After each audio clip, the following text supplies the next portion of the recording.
প্রথম শুভক্ষণ।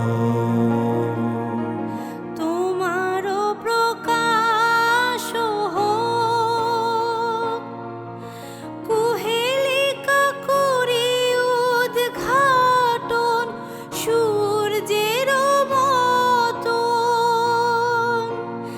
তোমারও প্রকাশ হোক, কুহেলিকা করি উদ্ঘাটন সূর্যের মতন। হে নূতন দেখা দিকারবার, জন্মের প্রথম শুভক্ষণ।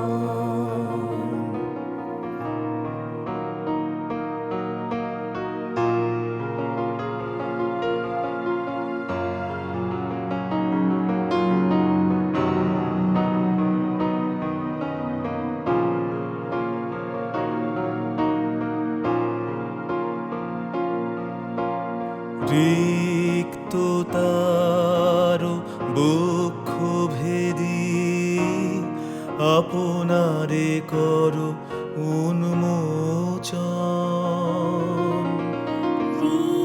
রিক্ততার বক্ষ ভেদি আপনারে করো উন্মোচন। ব্যক্ত হোক জীবনের জয়, ব্যক্ত হোক তোমা মাঝে অসীমের চিরবিস্ময়।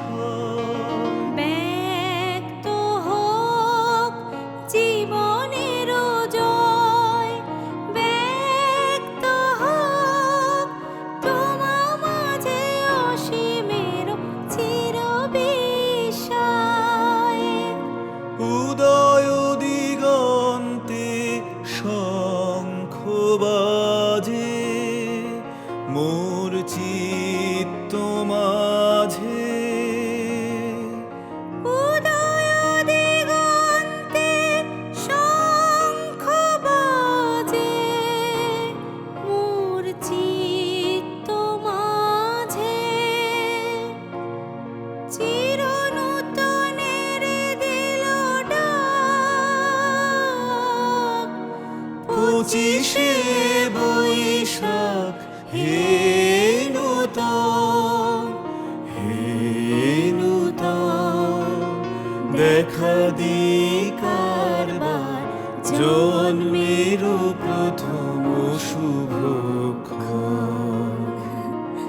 তোমারও প্রকাশ হোক, কুহেলিকা করি উদ্ঘাটন সূর্যের মতন।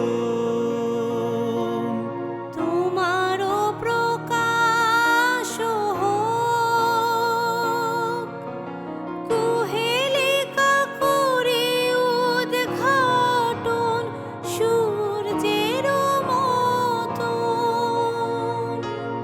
হে নূতন দেখা দিকারবার, জন্মের প্রথম শুভক্ষণ।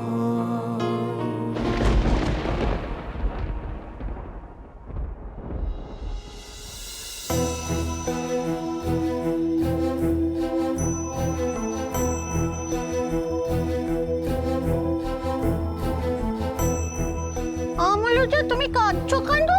তোমার কি হয়েছে? হ্যাঁ, কি হয়েছে তোমার? কই, না না, কিচ্ছু হয়নি আমার। তোমার ভালো লেগেছে তো? হ্যাঁ, আমার খুব ভালো লেগেছে, আমি খুব আনন্দ পেয়েছি। ও লোকটা লোকটা লোকটা, তুমি না বেশ ভালো জানো তো। আমি যতটা খারাপ ভেবেছিলাম তুমি ততটা খারাপ মানুষ নয় গো। তুমি একটু একটু বেশ ভালো। তুমি কিন্তু আমার বেশি নাচবে। কেঁদুনি বাপু, তাও কান্না দেখলে আমার খুব কান্না পায়। তুমি কেঁদুনি। আসবো।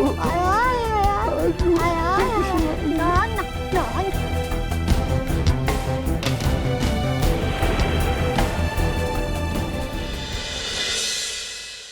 কি হয়েছে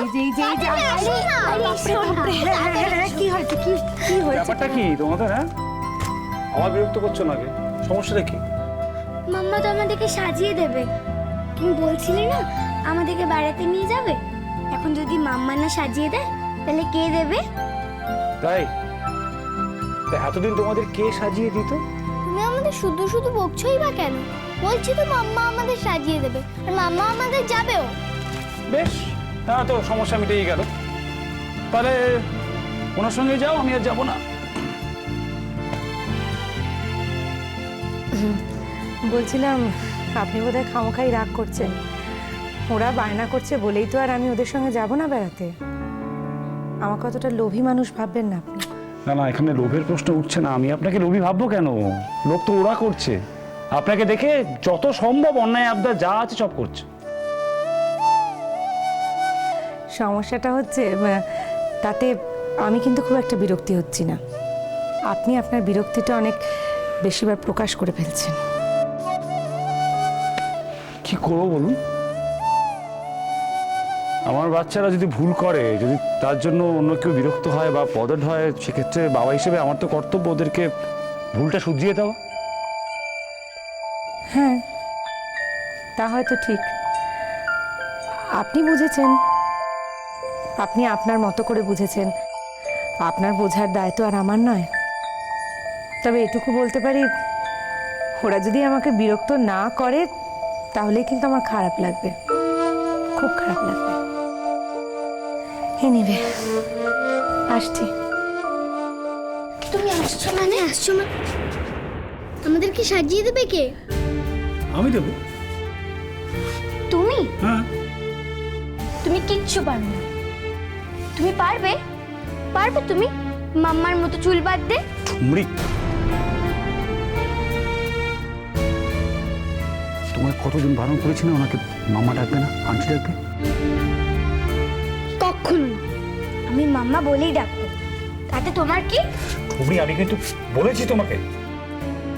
আচ্ছা, মাম্মা বলে ডাকবো না, তাহলে তুমি আমাদের মাম্মাকে নিয়ে আসো। এই এবার কিন্তু বড্ড বাড়াবাড়ি হয়ে যাচ্ছে। আমি তোমাদের 2 মিনিট সময় দিচ্ছি, তার মধ্যে রেডি হয়ে নাও, নাহলে কিন্তু বেড়াতে যাওয়া হবে না।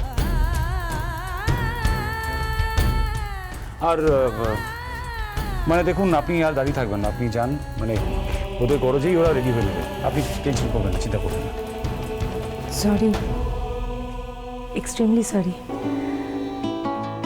আসলে কি জানেন, এই কদিনেই ভাবতে শুরু করেছিলাম ওরা আমার খুব কাছের, ওরা আমার খুব প্রিয়জন, আপনজন। আমি ভুলেই গেছিলাম যে ওরা আপনার ছেলে মেয়ে। বাচ্চাদের গুণেই ভুলে গেছিলাম।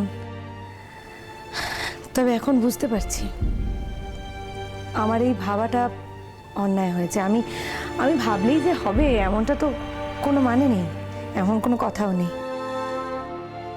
আফটার অল আপনার বাচ্চা, আপনার সন্তান ওরা। আপনি যেমনটা ঠিক করবেন তেমনটাই হবে। ওদের ওপর তো আপনারই সব থেকে বেশি অধিকার, তাই না? সরি, চললাম।